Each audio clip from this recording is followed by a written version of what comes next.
Quand par amour Jésus laisse la pécheresse répandre sur ses pieds parfums, larmes et cheveux, les pharisiens ne voient là que manquement au sacro-saint principe.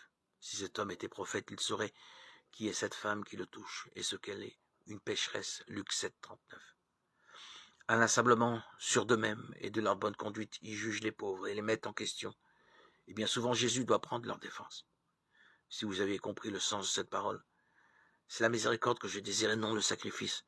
Vous n'auriez pas condamné des gens qui sont sans faute. Matthieu 12, 7.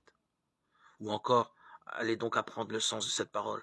C'est la miséricorde que j'ai désirée, non le sacrifice. Matthieu 9, 13. Et pourtant, quelle délicatesse dans l'attitude de Jésus pour tenter de les ouvrir à l'amour.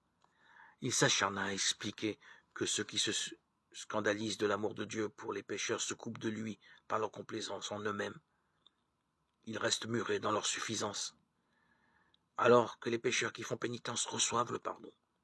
En vérité, je vous le dis, publicains et prostituées entreront avant vous dans le royaume de Dieu. Matthieu 21, 28, 31, Luc 7, 41, 43.